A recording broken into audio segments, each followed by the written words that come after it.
श्रीगुरुभ्यो नमः। हरिः ओं। श्रुतिस्मृतिपुराणानामालयं नमामि भगवत्पादशङ्करं लोकशङ्करम्। अविद्यामात्र एवातः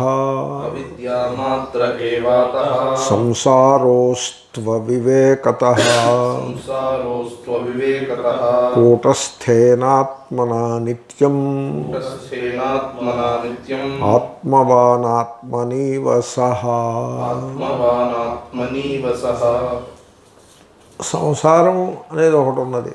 సంసారం అంటే సంసార శబ్దానికి సరైన నిర్వచనము సమ్యక్ సరతి ఇది సంసార. సర అంటే ముందుకు సాగుతూ ఉండడం, సర్పము సరతి ఇది సర్ప, అలా ముందుకు పోతూ ఉంటుంది, చెర చెర చెర పోతూ ఉంటుంది. ఈ సరాయే చెర అయింది తెలుగులో, చెర చెర పోతుంది అంటాడు. కొంతమంది సర సరా పోతుందని కూడా అంటారు. ఓకే, అభిసరతి అభిసారిక ఈ పదాలు కూడా సరధాతువు నుంచే వచ్చాయి. ఎనివే సంసారము సమ్యక్ సరతి పోతూ ఉంటుంది.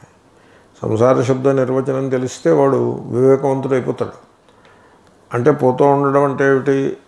తిరుగుతూ ఉంటుంది, చక్రం. అది కాలము స్ట్రైట్ లైన్ కాదు, కాలము చక్రము.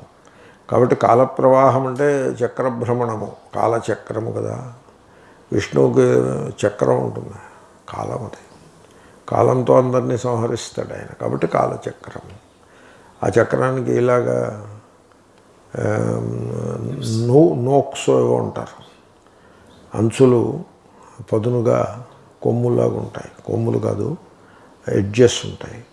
అవి దినములు 360 రోజులు. అది కాలచక్రం. ఎనివే కాల ప్రవాహంలో పోతూ ఉంటే సుఖం వస్తుంది. ఆ సుఖాన్ని దుఃఖం రిప్లేస్ చేస్తుంది, మళ్ళీ ఆ దుఃఖాన్ని సుఖం రిప్లేస్ చేస్తుంది. అలా పోతూ ఉంటుంది. అంటే అంటే ఏమిటి? సపోజ్ సుఖం వచ్చిందనుకోండి, మీరు కామ్గా ఉన్నారనుకోండి, దానికి క్వైట్గా ఉండాలి. క్షమ. సుఖం వచ్చింది కదా అని ఊరికే అల్లరి చేయకూడదు. మైకులు పెట్టి పాటలు పాడి గెంతులు వేసి డ్యాన్సులు చేసి తిని తాగి ఇలాంటివి చేయకూడదు. దాన్ని అలా సాక్షిగా చూసి చూడనట్టు వదిలేయాలి. ఎందుకో తెలుసిన, పోతుంది అది. అది పోయి దాని స్థానంలో దుఃఖం వస్తుంది.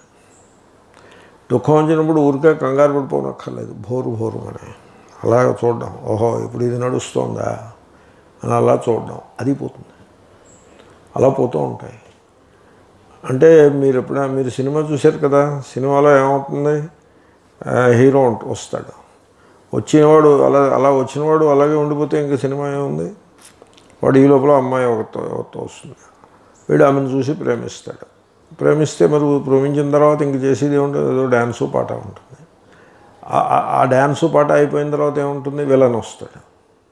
అలా పోతూ ఉంటుంది సినిమా, అలా పోతూ ఉంటుంది. ఓకే, విలన్ వచ్చినవాడు విలన్లాగా ఊరుకుంటే విలన్ ఎందుకు అవుతాడు? వాడు ఏదో అల్లరి చేస్తాడు, దాని మీద ఏవో సమస్యలన్నీ ఉత్పన్నమవుతాయి. హీరోకి హీరోయిన్కి అనేకములైన సమస్యలు ఉత్పన్నమవుతాయి. వాటిని అన్నింటినీ వాళ్ళు ఒకదాని తర్వాత ఒకటిగా పరిష్కరించుకుంటూ ఆఖరిని విలన్ని డిఫీట్ చేస్తారు. అప్పటికి విలన్ పశ్చాత్తాపడతాడు. అక్కడికి సినిమా పూర్తయింది. శుభం అని చూపిస్తారు అక్కడ తెలుగు ప్రతి సినిమాలోనూ గ్రూప్ ఫోటో ఉంటుంది ఆఖరిని. ఆ గ్రూప్ ఫోటోలో హీరో పక్కన నవ్వుతో విలన్ కూడా ఉంటాడు. కాంతారావు గారి విఠలాచార్య సినిమాలో కాంతారావు గారి పక్కన రాజనాల్ గారు కూడా పశ్చాత్తాపడిపోయి క్షమార్పణ కోరి క్షమించబడి వేలముఖం వేసుకుని నిలబడి ఉంటాడు. గ్రూప్ ఫోటో శుభం. అంటే దీన్ని బట్టి మీకు ఏం తెలిసింది? జీవితం అంటే అలాగే ఉంటుంది, సుఖము ఫాలోడ్ బై దుఃఖ, అలా పోతూ ఉంటుంది, చక్రంలాగా తిరుగుతూ ఉంటుంది, అలా పోతూ ఉంటుంది. ఇప్పుడు దాన్ని మీరేమీ చేయక్కర్లేదు. ఏం చేస్తారండి? ఇప్పుడు విఠలాచార్య సినిమా చూస్తున్నారు, ఏం చేస్తారు? ఇప్పుడు రాజనాల్ ఏమో హీరోయిన్ని ఎత్తుకుపోయాడు, ఏం చేస్తారు? మీరు వెళ్ళి ఏమైనా రాజనాల్తో కొట్లాడతారా? Will you do such a silly thing? You need not do anything, just leave it like that. అదే పరిష్కారం అవుతుంది. నేను ఈ మెథడ్ ఫాలో అవుతూ ఉంటా. కొన్ని సందర్భాల్లో బాగా వర్కౌట్ అవుతుంది. అలాగే స్వామీజీ మరి ఏం చేద్దామంటే నేను చెప్తాగా, నువ్వెందుకు నీ పని నువ్వు చేస్తూ ఉండు, దాని సంగతి నేను చూసుకుంటా కదా అంటే నేనేదో చూసేస్తాననుకుని అవతల వాడు వెళ్ళిపోతాడు. తర్వాత పరిష్కారం అయిపోతుంది. అది పరిష్కారం అయిపోయిందో ఫోన్ చేసి స్వామీజీ పరిష్కారం అయిపోయింది, చాలా సంతోషం. మీరు ఏం చేశారు? నేను ఏదో చేశాను, నేను చేసింది నేను చేశాను, పరిష్కారం అయింది కదా, బీ హ్యాపీ. అలా ఉంటుంది సంసారం, అలా పోతూ ఉంటుంది. వివేకానికి అవివేకానికి తేడా ఏమిటి? దాంతోపాటుగా వీడు కంగారు పడిపోతే అవివేకము, లేదా విశ్రాంతిగా ఉంటే వివేకము.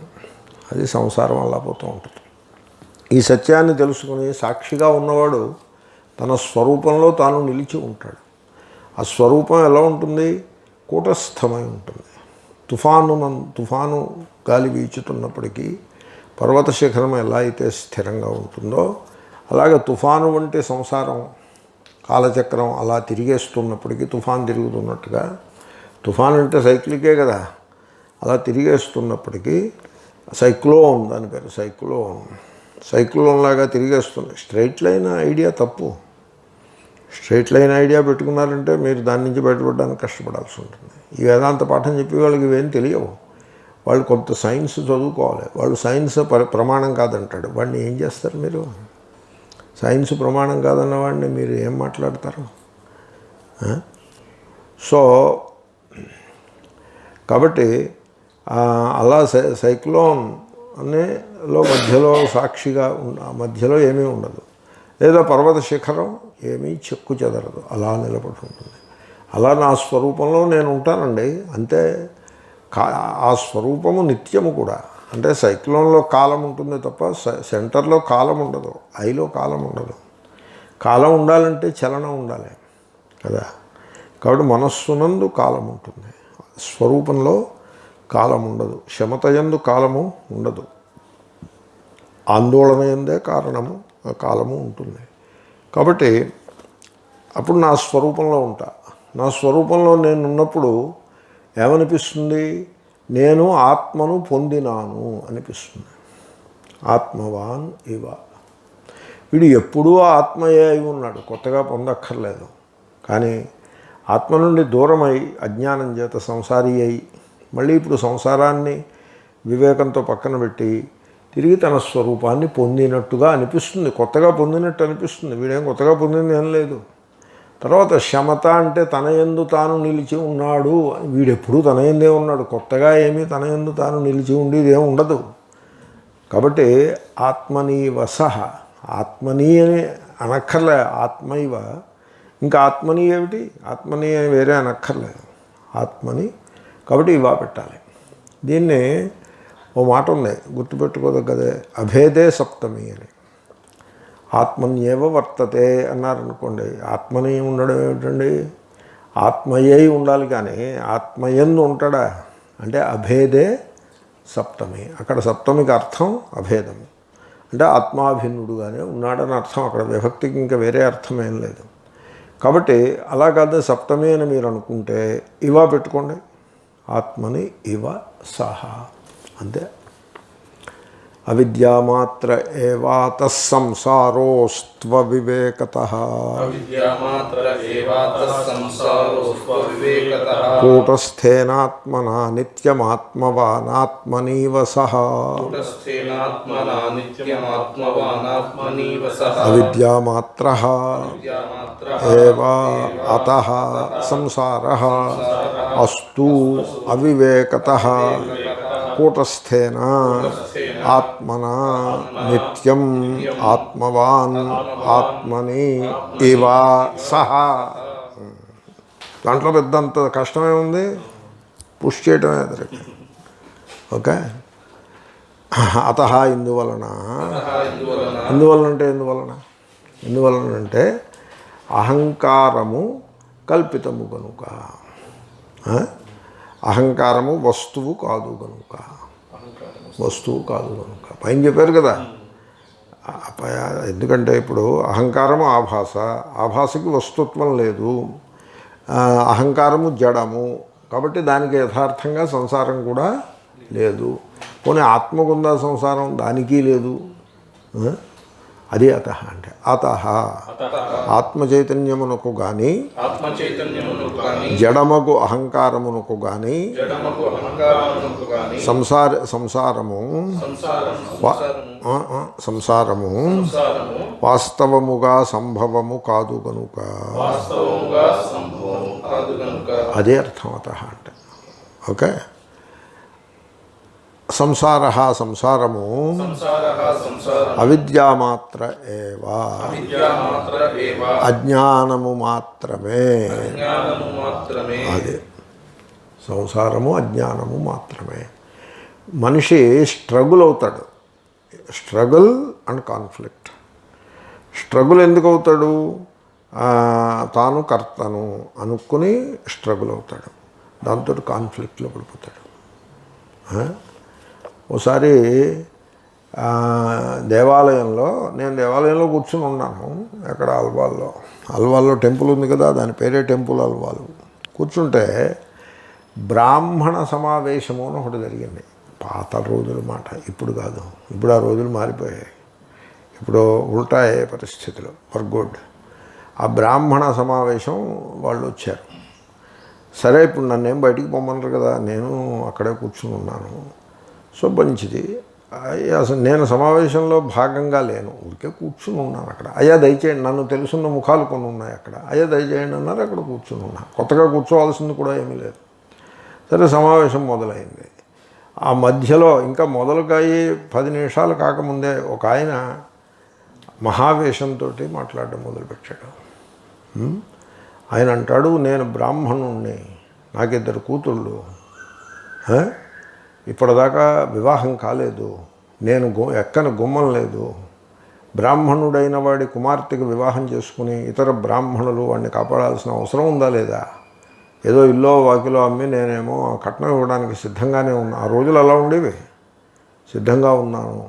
మీరేమో బ్రాహ్మణ సమావేశం ఉంటారు, బ్రాహ్మణ సంఘం ఉంటారు. ఏమి సంఘం అండి మీ సంఘం? మీరును నాలాగా బ్రాహ్మణుడు అమ్మాయి వివాహం లేక ఎలాగ ఉండిపోతుంటే, కష్టపడిపోతుంటే మీరేం అని ఆయన ఆవేశాన్ని వెళ్ళగరెక్కినాడు. నేను ఆయన్ని చూసి ఆశ్చర్యపోయాను. అంటే ఆయన ఎంత స్ట్రగుల్ అవుతున్నాడో గమనించండి. ఎంత స్ట్రగుల్. అప్పుడు నేను ఆయనకి, అయ్యా అమ్మాయిల పెళ్ళి నువ్వు చేయవయ్యా బాబు, నువ్వు చేసేవి కావవి, marriages are made in heaven అని ఒక మాట ఉంది. ఆ పెళ్ళి ఆ టైం వచ్చినప్పుడు అలా అవుతుంది తప్ప నువ్వు చేసేది కాదు, అది నువ్వు చేసేది కాదు, బ్రాహ్మణ సంఘం వాళ్ళు చేసేది కాదు. నువ్వు అజ్ఞానం చేతన అనవసరంగా నీ నెత్తి మీద రెస్పాన్సిబిలిటీ వేసుకుని స్ట్రగుల్ అవుతున్నావు అని నేను చెప్పాను అనుకోండి, వింటాడా? ఆయనకు అర్థం అవుతుంది? అది అర్థం అవుతుంది. అలా ఉంటుంది. ఆ తర్వాత ఏమైందని మీరు నన్ను అడగద్దు. ఏమో ఏదో అయ్యి ఉంటుంది. పెళ్ళిళ్ళు అయ్యే ఉంటాయి, ఆ టైం వచ్చినప్పుడు అవుతుంది అంతే. కానీ తండ్రి స్ట్రగుల్ అయిపోతూ ఉంటాడు. లెఫ్ట్ అండ్ రైట్ స్ట్రగుల్ అయిపోతూ ఉంటాడు. నిద్రపోడు సరిగ్గా, నిద్ర ఉలిక్కిపడి లేస్తాడు అదే ఆలోచనతో. అలా స్ట్రగుల్ అవుతూ ఉంటాడు. తర్వాత కాన్ఫ్లిక్ట్. స్ట్రగుల్ నుంచి ఏమొస్తుంది? కాన్ఫ్లిక్ట్ వస్తుంది. మీకు అదంతా ఆ సమావేశంలో ఆయన కాన్ఫ్లిక్ట్, ఆయన స్ట్రగుల్ స్పష్టమైంది కదా. మనిషి ఇలా బతుకుతూ ఉంటాడు. ఇదంతా అజ్ఞాన కల్పితము. దీంట్లో అంతకంటే సారం ఏం లేదు. ఇప్పుడు ఒకడు డివోర్స్ అని స్ట్రగుల్ అయిపోతూ ఉంటాడు. ఇండియాలో డివోర్సులు ఇవ్వరు, వాళ్ళు డివోర్స్ ఇవ్వరు అంతే. అది ఆ కేసు సెటిల్ కాదు. అది అలా స్ట్రగుల్ అయిపోతూ ఉంటాడు. నీకు ఎందుకురా స్ట్రగుల్? నీకు ఇంకో పెళ్లి చేసుకోవాలనుందా? అందుకోసమా స్ట్రగుల్? ఓకే, అయితే వెళ్ళి నువ్వు ఇంకో కుర్రాడు అనుకోండి, వెళ్ళి కష్టపడి ఆ పేపర్ తెచ్చుకో, ఇంకో అమ్మాయి పెళ్ళాడుకుంటాడు. లేదా వాళ్ళు పెళ్ళాడరు. అదే వాడు 50 ఏళ్ళు, 45 ఏళ్ళు, 50 ఏళ్ళు, 55 ఏళ్ళు వచ్చాయనుకోండి, ఎందుకు నీకు డివోర్స్ ఎందుకురా? ఆ ఇల్లు వాకిలి వాళ్ళకి ఇచ్చేసి నువ్వు వచ్చి గీతా క్లాస్లో కూర్చో, ఆ బ్యాంక్ అకౌంట్ వాళ్ళకి ఇచ్చేసి భిక్ష చేసుకుని బతుకు. ఎందుకు? Why do you struggle? People struggle. కాబట్టి ఈ స్ట్రగుల్ అన్నది కేవలము అజ్ఞానము మాత్రమే. ఇది ఎందువల్ల వచ్చింది? ఈ స్ట్రగులు అవివేకము వలన వచ్చినది. అవివేకత, వివేకము లేనందువలన కలుగును. అస్తు, అది ఆ సంసారము అట్లు ఉండుగాక. నాకేమీ అభ్యంతరం లేదన్నాడు ఆయన. అజ్ఞాని మాట్లాడుతున్నాడు. అజ్ఞాని ఏమంటాడంటే అస్తు ఉండని, ఉంటే ఉండని, ఇప్పుడు సంసారం ఉంటే ఉండని.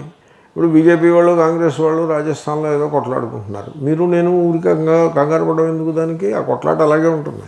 మోడీ గారు ఏం పట్టించుకోరు, ఆయన హడావిడిలో ఆయన ఉంటారు. ఆయన అసలు ఈ దేశంలో ఉన్నారా, చంద్రమండలం మీద ఉన్నారా అన్నట్టుగా బిహేవ్ చేస్తారు. Is not concerned with it.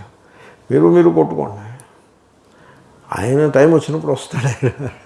కాబట్టి వస్తూ ఉండని. అంటే ఏమిటనమాట, మీరేం చేయాలి? ఈ సంసారం అనేది అది బోటు దృష్టాంతం చెప్పాను చూసారా? ఆ బోటు పోతూ ఉంటుంది అలాగా, ఆ సరంగులాగా అలా సాక్షిభావంతో ఉండాల్సి ఉంటుంది.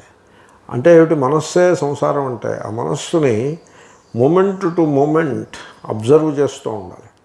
అంటే నా అభిప్రాయం, మనస్సులో వచ్చే సుఖదుఖముల యొక్క ఆ ఒత్తిడి, ఆ ఉద్రేకం ఎప్పుడైతే వస్తుందో, సుఖోద్రేకం కానీ దుఃఖోద్రేకం కానీ వచ్చినప్పుడు దాన్ని, ఆ ఉద్రేకం మనల్ని ఓవర్వెల్మ్ చేయకుండా మైండ్ని మూమెంట్ టు మూమెంట్, అటువంటి మూమెంట్స్ని చాలా జాగ్రత్తగా మనం అబ్జర్వ్ చేస్తూ ఉండాలి. అంతేగాని మైండ్ని అబ్జర్వ్ చేయలేదనుకోండి, మీరు మనస్సుతో తాదాత్మ్యాన్ని చెంది ఉంటారు. అప్పుడు ఆ స్ట్రగుల్లో ఇరుక్కుపోతారు. అది ఉద్రేకం, ఒక ఉద్రేకం నుంచి ఇంకో ఉద్రేకంలోకి అది ఐడెంటిఫై అయిపోయి స్ట్రగుల్ అయిపోతూ ఉంటుంది. ఈ స్ట్రగుల్, ఇది ఎవర్ లాస్టింగ్ స్ట్రగుల్ అన్నారు. అది అనాది సంసారం అంటారుగా, అది అంతమయ్యేది కూడా కాదు తెలుసుకుంటే తప్ప. కాబట్టి ఈ స్ట్రగుల్లో చిక్కుకోకూడదు. మనం వివేకాన్ని ప్రదర్శించాల్సి ఉంటుంది. ఏమిటా వివేకము? క్వయట్గా శమతను పట్టుకుని మనస్సును పరిశీలించుట. మనస్సును మీరు పరిశీలించండి, శాంతంగా పరిశీలించండి. అప్పుడు ఏం చేస్తుందో తెలుసిన, మనస్సు స్వయం తనంత తానుగా స్ట్రగుల్ అవ్వడం మానేస్తుంది. It stops struggling. స్ట్రగుల్ అవ్వదు. ఇప్పుడు కరోనా అని ఊరికే స్ట్రగుల్ అయిపోతే ఏముందండి? అదేదో ఉంటుందండి డైనమిక్, అది పోతూ ఉంటుంది. అయ్యో చచ్చిపోయారు, ఎంతమంది చచ్చిపోయారు, అంతమంది ఎప్పుడూ చచ్చిపోతూనే ఉంటారు. అది ప్రకృతి ధర్మం అది. కాబట్టి మీరు ఎప్పుడైతే ఆ క్షమతని స్వీకరిస్తారో, మైండ్ తనంత తానుగా స్ట్రగుల్ అవ్వడం మానేస్తుంది. స్ట్రగుల్ అవ్వడం మానేస్తే ఏమిటవుతుంది? మీరు ఒక స్థితికి చేరుకుంటారు. అదే క్షమత. ఆ క్షమత ఎలా ఉంటుందంటే, ఆత్మనిష్ట అని అదే వర్ణిస్తున్నారు ఆయన. అది ఎలా ఉంటుందంటే, దాంట్లో స్ట్రగుల్ అనేది సుతరాము ఉండదు. స్ట్రగుల్ బ్రెయిన్ సెల్స్లో ఉంటుంది, ఆనందం హృదయంలో ఉంటుంది. స్ట్రగుల్ అనేది ఆగిపోతుంది. No struggle at all. Struggle పోతే మీకు ఆ పూర్ణత్వం అనుభవానికి వస్తుంది హృదయంలో. క్షమత అది ఏ రూపంగా అనుభవానికి వస్తుందంటే, వాచ్ఫుల్నెస్, ఎక్స్ట్రీమ్ వాచ్ఫుల్నెస్. అంటే you do not identify with anything that you watch. అటువంటి వాచ్ఫుల్నెస్ అది అనుభవానికి వస్తుంది.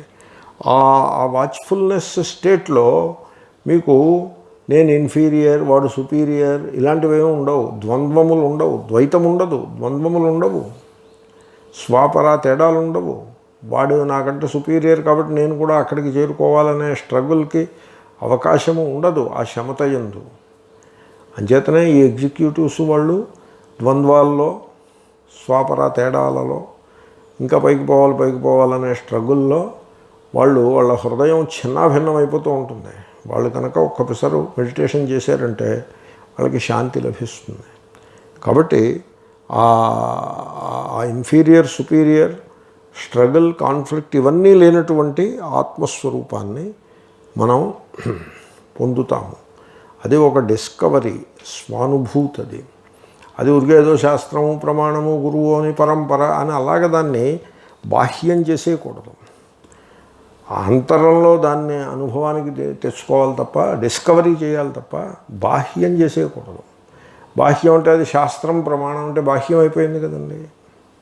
ప్రమాణం అంటే మీకు దూరంగా అయిపోయింది. స్వానుభూతియే ప్రమాణం అండి, ఇంక అంతకంటే వేరే ప్రమాణమే ఉంటుంది.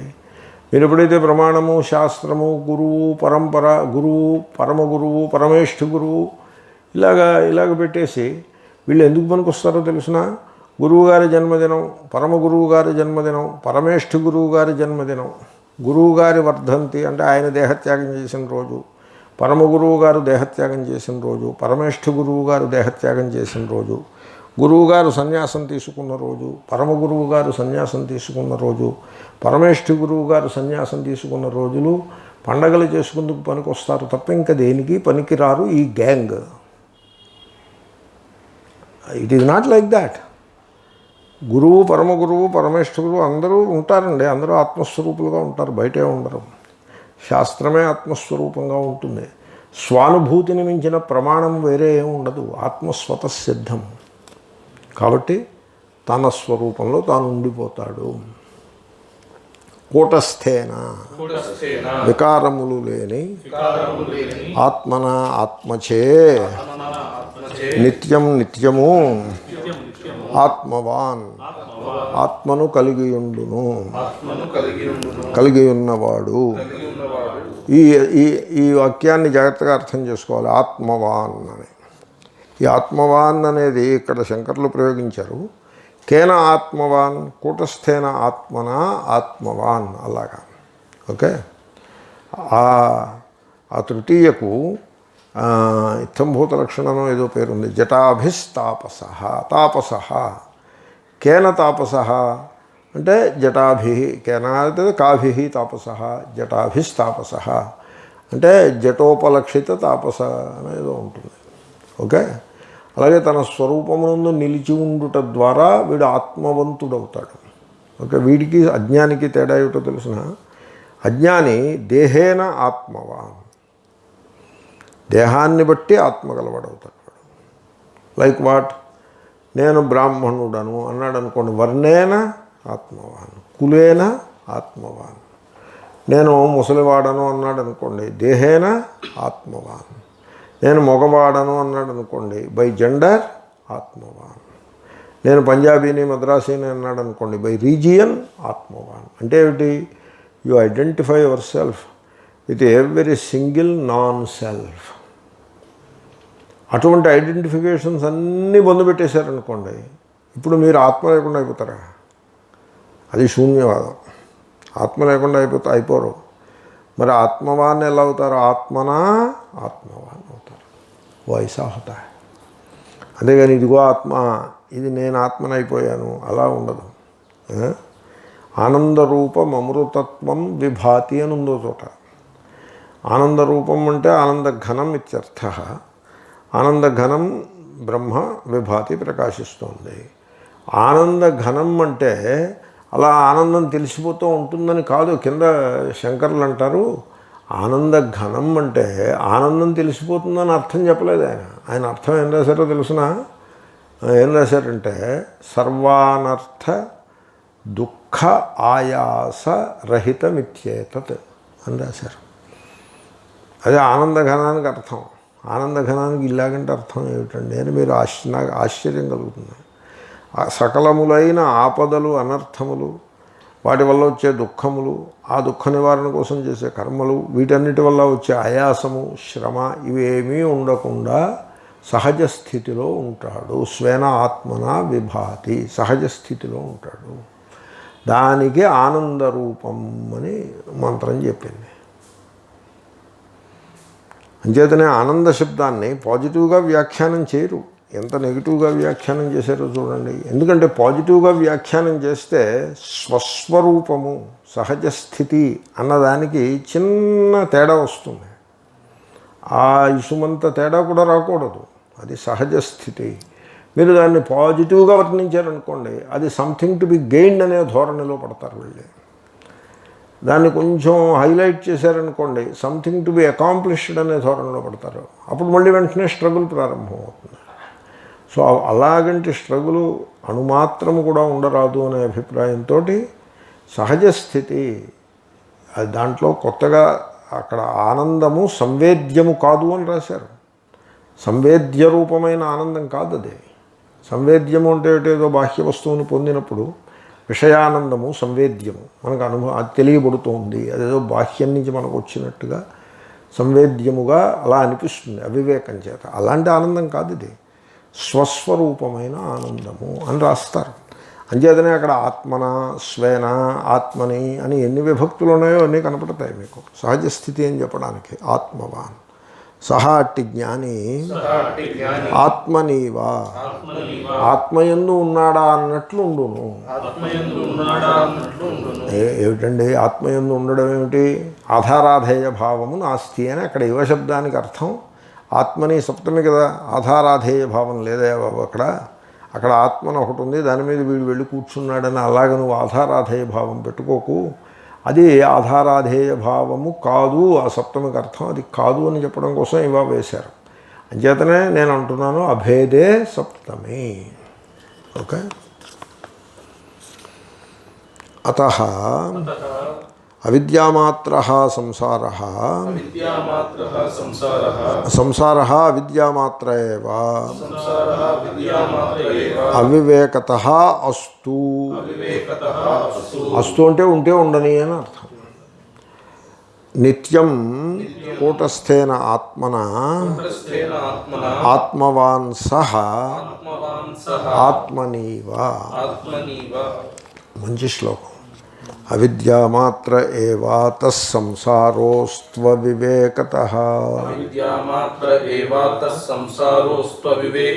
కూటస్థేనాత్మనా నిత్యమాత్మవానాత్మనీవ సహ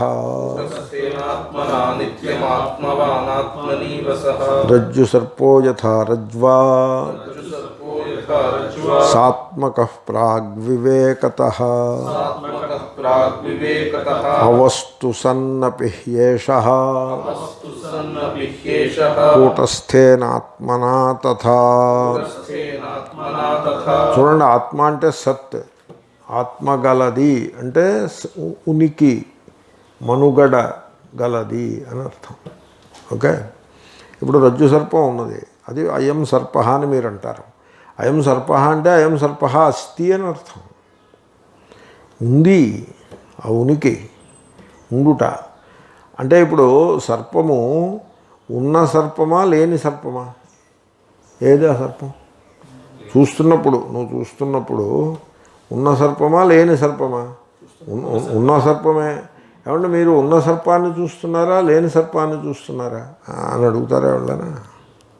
ఉన్న సర్పాన్నే చూస్తారు. చూస్తున్నాడు అంటే ఉన్న సర్పమే. అంచేతనే దానికి ప్రాతిభాషిక సత్తా అని పెడతారు. అలాగ వాళ్ళ సమస్యది.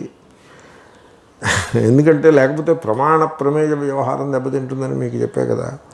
ఉన్న సర్పాన్ని మీరు చూస్తున్నారు, బాగానే ఉంది, సంతోషం. ఇప్పుడు ఆ సర్పము యొక్క ఆత్మ, ఆత్మ అంటే ఉండుట. ఓకే. ఆ సర్పము యొక్క ఉండుట రజ్జువు యొక్క ఆత్మదే. రజ్జువు యొక్క ఉండుటచే సర్పము ఉండుటగలది అయినది. ఎప్పుడు? వివేకం లేనప్పుడు. వివేకం ఉన్నప్పుడు రజ్జువు యొక్క ఉండుటను సర్పం నుంచి మినహాయిస్తారు. అప్పుడు సర్పము ఉన్నది కాదు, ఉన్నది కాకుండా పోతుంది, అప్పుడు లేనిది అవుతుంది. కాబట్టి సర్పము కనపడ్డప్పుడు, సర్పము కనపడింది అంటే సర్ప భాతి కాదు, సర్ప అస్తి భాతి.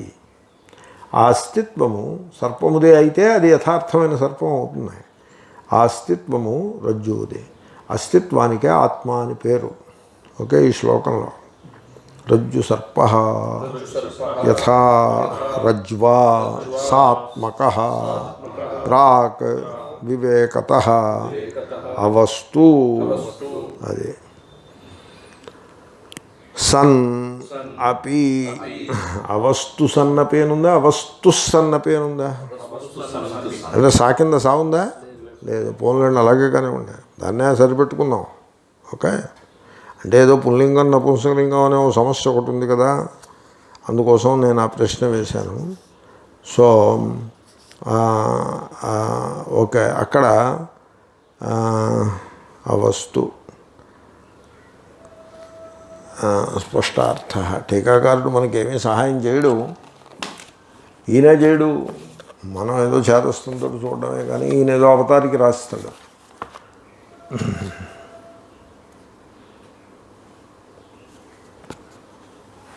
వస్తు సన్నపి. సరే సరే, సమాసం అది. సమాసం తర్వాత వస్తు శబ్దం నిత్య నపుంసకలింగం. అంచేత పుల్లింగంలో కూడా వస్తు అనే వేస్తారు తప్ప విసర్గ పెట్టకూడదు. అది నిత్య నపుంసకం. నిత్య నపుంసకం. సమాసం కూడా చేయొచ్చు. సమాసం చేస్తే ఈ లింగ సమస్య పోతుంది, కానీ సమాసం అక్కర్లేదు. నిత్య నపుంసకం అది. ఓకే.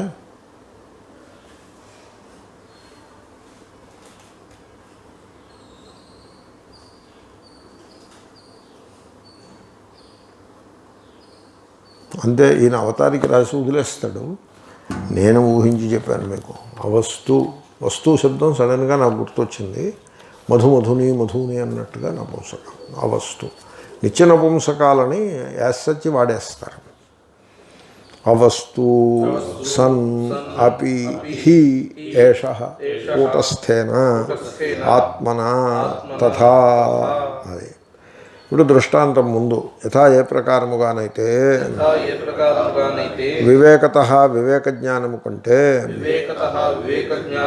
ప్రాక్ ముందు రజ్జు సర్ప రజ్జువునందు చూడబడిన పాము సర్పము రజ్వా రజ్జువు చేతనే సాత్మక ఆత్మగలది అనగా ఉనికి గలది. ఇప్పుడు శూన్యవాదులను ఏమంటారో తెలుసిన? నిరాత్మవాదులు అని అంటారు. శూన్యవాదులకి నిరాత్మవాదులు అని పేరు. వాళ్ళ సిద్ధాంతానికి నైరాత్మ్యము అని పేరు. ఆ మాట ఎందుకు వచ్చింది? శూన్యము అంటే ఏది లేకుండుట, ఉన్నదికి ఆపోజిట్. కాబట్టి ఆత్మ అంటే ఉండుట అని అర్థం. ఓకే. సాత్మక అంటే ఉనికి గలది. దేనివల్ల? రజ్జువు చేతనే ఆత్మ గలది అనగా మనుగడ గలది. ఓకే. సాత్మక ఆత్మగలది అనగా మనుగడ గలది. అవస్తు యథార్థముగా లేనే లేదు. అవస్తు సత్ అపి. ఓకే. ఓకే.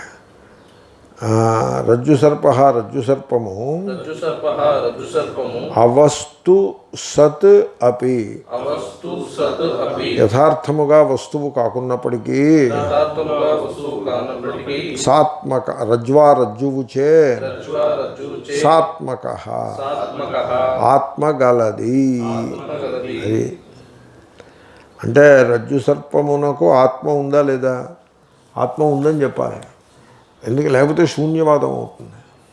రజ్జు సర్పము శూన్యం కాదు, దానికి ఆత్మ ఉంది. ఇప్పుడు నిద్రపోయి కళ కన్నావు. కళలో కన్నది అంతా కూడా కల్పితమే. కాబట్టి కళ శూన్యము అనవచ్చునా? అనకూడదు. కళ శూన్యము కాదు, కళ చైతన్యం. ఓకే. కళ గనుట సత్యం. కళ అసత్యమైనప్పటికీ కళ గనుట సత్యం. అధిష్టానంలో మీకు సత్యత్వం ఉంటుంది. కాబట్టి మిథ్య యొక్క కడుపులో సత్యం ఉంటుంది. మిథ్యయే సత్యం అనకండి సుమా, అలాంటి మాటలు అనొద్దు. ఓకే. మిథ్యాక పేట్ మే సత్య హోతా హై అలా చెప్పాలి. ఓకే. అంతే తప్ప మిథ్యయే సత్యము అని అలాంటి మాటలు మాట్లాడితే మతిపోతుంది. అప్పుడు ఎదరవాళ్ళు ఏం మాట్లాడరు, తలకాయ ఊపిపోతారు. ఎందుకు తలకాయ ఊపిపోయారు అని నేను క్వశ్చన్ చేశాను ఒకసారి. మీరు అందరూ తలకాయ ఊపిపోతున్నారు ఎందుకు అని. దానికి 2 సమాధానాలు. చాలామందికి ఇట్ డజంట్ మ్యాటర్, క్యా ఫర్క్ పడతా హై. 6 ఇడ్లీ బ్రేక్ఫాస్ట్ చేసేసాము, క్లాస్ అయిన తర్వాత వెళ్ళి టీ తాగేస్తాము, క్యా ఫర్క్ పడతా హై. ఇప్పుడు ఈ రజ్జు సర్పము ఆత్మగా ఉన్నదైతేనేమి లేనిదైతేనేమి చల్తా హై. మీరే సెటిల్ చేసుకోండి, కోయి ఫరక్ నహీ పడేగా. ఇది ఒక majority of the people are like that. ఆ కేటగిరీలో పడి ఉంటారు. ఇక రెండో వాళ్ళు తోడా ఫరక్ పడతా హై అన్న వాళ్ళకి స్పిరిచువల్ అథారిటీ ఎక్సర్సైజ్ అవుతూ ఉంటుంది. There is a spiritual authority operating like economic authority. మొన్న గురు పూర్ణిమ నాడు చెప్పాను కదా, ఎకనామిక్ అథారిటీ లాంటిదే స్పిరిచువల్ అథారిటీ అని. అందుకోసం పడు ఉంటారు. ఓకే. అలా ఉండకూడదు, లోతుగా పరిశీలించాల్సి ఉంటుంది. కాబట్టి రజ్జు సర్పము శూన్యము. కరెక్టా తప్ప? తప్పు. రజ్జు సర్పము శూన్యము కాదు. రజ్జు సర్పము నిరాత్మకము కాదు. రజ్జు సర్పము సాత్మకము. ఓకే. అయ్యో దాని ఆత్మ ఎక్కడి నుంచి వచ్చిందండి? ఏదండి దానికి ఆత్మే ఉంది? రజ్జు, రజ్వా సాత్మక. ఓకే. ఇప్పుడు అహంకారము శూన్యమా నిరాత్మకమా సాత్మకమా? సాత్మకము. అహంకారము సాత్మకము. దేనిచేత సాత్మకము అహంకారము? దేహేన కాదు, సంకల్పేన కాదు, కర్తృత్వేన కాదు, భోక్తృత్వేన కాదు, చైతన్య ఆత్మనా సాత్మకం. ఆ కూటస్థ చైతన్యం యొక్క దాని చేతను ఇది సాత్మకమైనది. అంటే అర్థం ఏంటి? కూటస్థ చైతన్యమునందు అహంకారము కల్పితము అని అర్థం. కల్పితమైనదని చెప్పడానికి అలా చెప్తారు. ఈ భాషని చాలా ప్రిసైజ్గా వాడాలి. మీరు గమనించారో లేదో, నేను చాలా ప్రిసైజ్గా వాడే ప్రయత్నం చేస్తున్నా.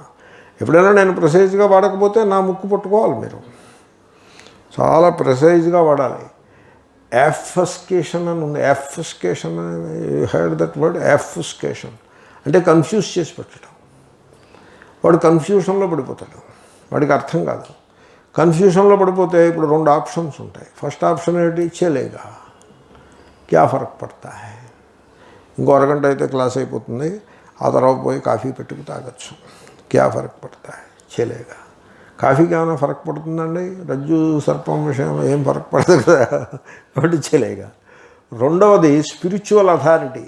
ఆ కుర్చీలో కూర్చుని ఏదైనా మాట్లాడితే కొట్టిట్లాగా ఉరుమిట్లా ఉన్నాడు రా బాబు వీటితో మనకెందుకు అని ఒక స్పిరిచువల్ అథారిటీ. అలా ఉండకూడదు. It should not be like that.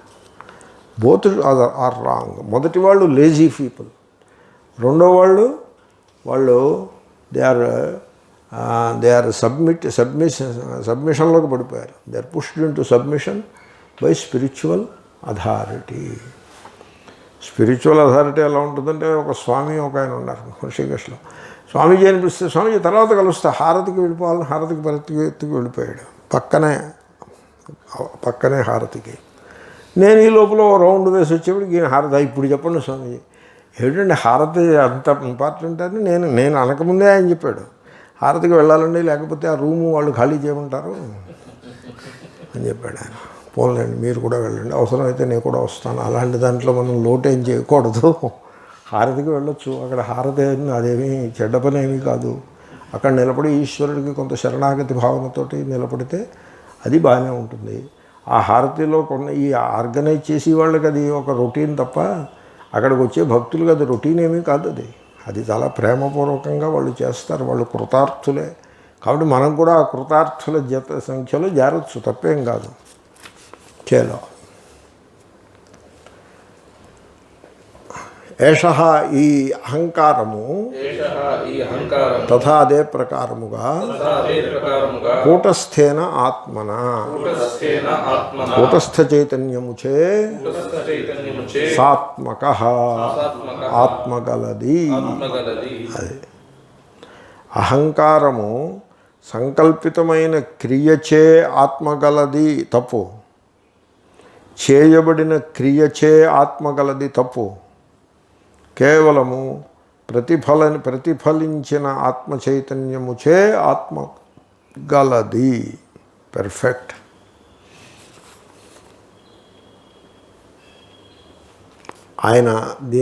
ఆయన రామతీర్థ చాలా బాగా రాశారు. ఇప్పుడు మీరు చూడండి, ఆయన చాలా చక్కటి పాయింట్ రాశారు ఆయన. ఇప్పుడు రజ్జు సర్ప ఆత్మవాన్, సాత్మక అంటే ఆత్మవాన్నే. రజ్జు సర్ప ఆత్మవాన్ కేన రజ్వా నతు సర్పేణ. సర్పము చేత ఆత్మవాన్ కాదు, రజ్వా ఆత్మవాన్. అతః సర్ప రజ్జుధర్మో భవతి అనవచ్చునా? అనకూడదండి. సర్పము రజ్జువు చేత ఆత్మగలది అవుతోంది కనుక సర్పము రజ్జువు యొక్క ధర్మము అనకూడదు. చూసారా ఇది ఎంత క్రిటికల్గా ఉంటుందో. ఇప్పుడు సర్పము ఆత్మగలది, దేనివల్ల సర్పము ఆత్మగలదైంది? రజ్జువును బట్టి, రజ్జువు చే ఆత్మగలది అయింది. కాబట్టి రజ్జువుకి ధర్మం అవ్వాలి, ఇది అవదు. అలాగే అహంకారము కూటస్థ చైతన్యముచే ఆత్మగలది అవుతుంది. కానీ కర్తృత్వము, అహంకారం అంటే కర్తృత్వం, అది కూటస్థ చైతన్యము యొక్క ధర్మము కాదు. ఆయన మాట రాశారు. ఎంత అందమైన మాట. ఒక 1000 రూపాయలు బహుమానం, ఒక 1000 వరహాలు ఇవ్వచ్చు ఆ ఒక్క మాటకి. నాకు తోచలేదు ఆ మాట. కానీ చూస్తున్నా కదా, గద్ద చూసినట్టుగా చూశాను కదా, సడన్గా చూశాను కాబట్టి పట్టుకున్నా. పై శ్లోకం చెప్తున్నా కింద ఒకసారి రామతీర్థ కేసు చూపు వేస్తూ ఉండాలి. చాలా విలువైన మాట. కాబట్టి అహంకారం అక్కడే ఉంటుంది, అక్కడే ఉంటుంది అహంకారం. ఉపాధి అంటే అక్కడే ఉంటుంది. దాని ధర్మములు ఆత్మయందు వచ్చినట్టుగా కనిపిస్తాయి, రావు. అది ఆత్మకు ధర్మము అవదు. ఆత్మధర్మము కాదు, కర్తృత్వము ఆత్మధర్మము కాదు. అంటే అర్థం ఏంటో తెలుసిన, కర్తృత్వం ఆత్మధర్మము కాదంటే దాని అభిప్రాయం ఏంటో తెలుసిన. చూడండి, talking is going on. Suppose I feel that I am talking. అప్పుడు ఆ టాకింగ్ చాలా బరువుగా ఉంటుంది తెలుసిన, మీకు తెలుసున్నది. సెల్ఫ్ కాన్షియస్గా మాట్లాడుతుంది. ఇప్పుడు ఉపన్యాసం చెప్పేప్పుడు సెల్ఫ్ కాన్షియస్గా ఉపన్యాసం చెప్తే ఎలా ఉంటుంది? అది అప్పుడప్పుడు అస్తమానం వాచికేసి చూడడం, వీళ్ళకేసి చూడడం, వాళ్ళకేసి చూడడం, తడువుకోవడంలా ఉంటుంది. సెల్ఫ్ కాన్షియస్గా బరువు అంటే ఎద్దు బరువు లాగుతున్నట్టుగా ఉంటుంది సెల్ఫ్ కాన్షియస్గా చెప్పే ప్రసంగం. No, I do not feel that I'm talking అంటే ఆ కర్తృత్వం లేదు. అప్పుడు ఏమవుతుంది? అది ఆ ఫ్లో, ఆ ప్రవాహంలా పోతూ ఉంటుంది. కాబట్టి talking is going on, talking is on, that's all.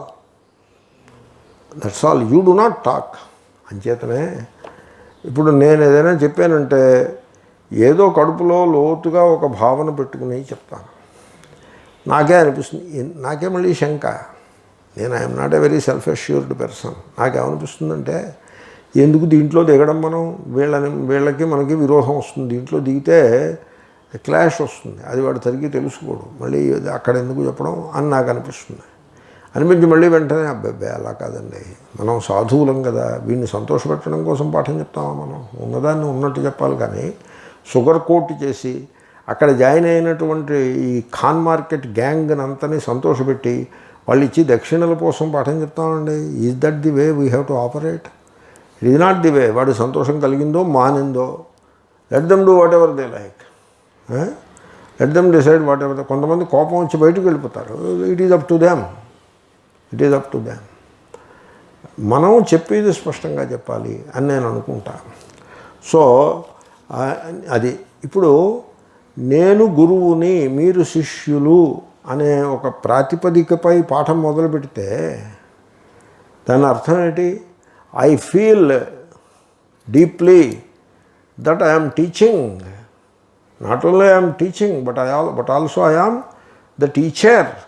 Teacher అంటే అబ్సల్యూట్ అయ్యాడు కదండి.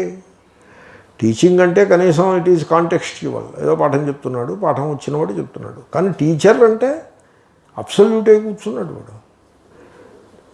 మీరు యూ డోంట్ మేక్ గురువు ఇంటూ ఎన్ అబ్సల్యూట్. ఆ పొరపాటు మీరు ఎప్పుడు చేయొద్దు. గురువు ఈజ్ నాట్ అబ్సల్యూట్. ఉపదేశాదయం వాద జ్ఞాతే ద్వైతన్న విద్యతే. పెద్దల మాటలని కొంచెం రెస్పెక్ట్ ఇవ్వడం నేర్చుకోవాలి. ఉడికే వాద అంటే ఐసా బోలా జాతా హే. గురువు శిష్యాన్ని ఊళ్ళో వాళ్ళు చూసిన వాళ్ళు ఆయన గురువు గారు వీళ్ళు శిష్యులు అని అనుకుంటారు, అలా అనుకుంటారు. ఎందుకంటే ఉపదేశ నిమిత్తం, పంచమి నిమిత్త పంచమి. ఎందుకంటే ఉపదేశం అనే పని జరుగుతోంది కనుక గురువు శిష్యులు అని అనుకుంటారు. జ్ఞాతే ద్వైతన్న విద్యతే. ఈ ద్వైతము వివేకవంతుని యొక్క దృష్టిలో, తత్వం తెలుసున్న వాడికి ద్వైతం ఉండదు. కాబట్టి talking is there. There is no, the feeling that I am teaching, I am talking, that feeling is false. It should not be there. So, you see, మీరందరూ నేను మాట్లాడుతున్నాను, మీరు వింటున్నారు. మీరు ఏమంటారు? హీ ఈజ్ టాకింగ్ అని మీరు అంటారు. But I do not feel that I'm talking. I do not feel that I'm talking. కాదండి, ఓ కన్వెన్షన్ అండి, ఓ కన్వెన్షను. మీరు మాట్లాడుతుంటే మేము విన్నాం కాబట్టి మీరు మాట్లాడుతున్నారని లోకంలో కన్వెన్షన్ ఉంటుంది. అలాగే గురువు శిష్య ఒక కన్వెన్షన్ ఉంది. ఉపదేశాదయం వాద is convention. We don't object to that. That is okay. So therefore like conventions ఎలా ఉంటాయి? I work, I came, I went, ఇలాంటి కన్వెన్షన్స్ ఉంటాయి. ఈ కన్వెన్షన్స్ అన్నింటిలోనూ అహంకారము యథార్థమా అన్నట్లుగా అనిపిస్తుంది. But still we are not against convention. ఇప్పుడు వాడిని పట్టుకుని ఐ కమ్ అంటావేటి, దెర్ ఈజ్ కమింగ్ అను. ఐ వాక్ అంటావేమి, దెర్ ఈజ్ వాకింగ్ అను అని వాడిని పట్టుకుని మనం అలా చెప్పక్కర్లేదు. Conventions are there. ఆ కన్వెన్షన్స్ని మనం పట్టించుకోనక్కర్లేదు. కానీ the feeling that I'm doing అనేది తప్పు. So what should be the understanding? Things happen. That is the understanding. Things happen as they happen. Why things happen as they happen? Because the world is as it is. అంతే. ఎందుకంటే ఒక ఘటన జరగాలంటే 1,00,000 కారణాలు ఉంటాయి దానికి. 1,00,000 కారణాలు లిస్ట్ అంతా ఎక్కడ పెడతారండి? Make it simple. That happened so because the world is so. The world is as it is, therefore it happened the way it happened. అలాగే 1,00,000 there is talking, there is hearing, there is learning, and it happens because it has to happen that way it happens. There is no doer anywhere. Doership ఉండదు. ఈ సత్యాన్ని విస్మరించి నేను గురువునవ్వాలి అని పేరులో ఆచార్య అని పెట్టుకోవడం, ఆచార్య స్వామి తత్వవిధానాన్ని పెట్టుకోవడం. ఎందుకు పెట్టుకోవడం? ఊళ్ళో వాళ్ళు ఆచార్య అంటే విని సంతోషించవచ్చు కదా. పోనీ తన పేరు ఆచార్య తత్వవిధానం, ఎందుకు అలా పెట్టుకోవడం? ఎందుకు? ఊళ్ళో వాళ్ళు అనుకుంటే అనుకోని, మనమే ఎందుకు పెట్టేసుకోవడం? Guru flat, G2 Guru flat. Should it be like that? It should not be like. It is not Guru flat. దానికి అలాంటి పేరు పెట్టేయడం. ఇవన్నీ కూడా వీటన్నిటిలో కూడా ఒక ఇన్హరెంట్ వీక్నెస్ ఉంటుంది. ఏమిటా weakness? To become something. You to become something. Spiritual becoming, దీన్నే స్పిరిచువల్ ఈగో అంటారు. అది కూడా అహంకారమే, అది కూడా కల్పితమే. కాబట్టి you have to fully aware that things happen as they happen. Because the world is as it is, I do not do anything. Ahankarta annadi avastu. It is not a vastu. Avastu sannapi kotasthena atmana satmakaha. Yatha rajju sarpaha rajva avastu sannapi rajva satmakaha. Tatha ahankarta ahankaraha avastu sannapi kotasthena atmana satmakaha. అర్థమైందండి? యథా రజ్జు సర్ప వివేకత ప్రాక్ అవస్తు సన్నపి, అలా కాదు. యథా వివేకత ప్రాక్ రజ్జు సర్ప అవస్తు సన్నపి రజ్వా సాత్మకః తథా ఏష అహంకారః. ఏష అంటే అహంకారం, పైనుంచి వస్తుంది.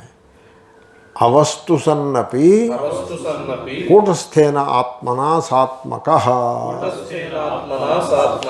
హి అంటే నిశ్చయము. That is indeed so. రజ్జు సర్పో యథా రజ్వా సాత్మకః ప్రాగ్వివేకతః అవస్తు సన్నపి యేష కూటస్థేనాత్మనా తథా. ఈ తర్వాత శ్లోకాన్ని మీరు ఆలోచించి పెట్టుకోండి. ఆత్మాభాసాశ్రయశ్చాత్మా ప్రత్యయైస్వైర్వికారవాన్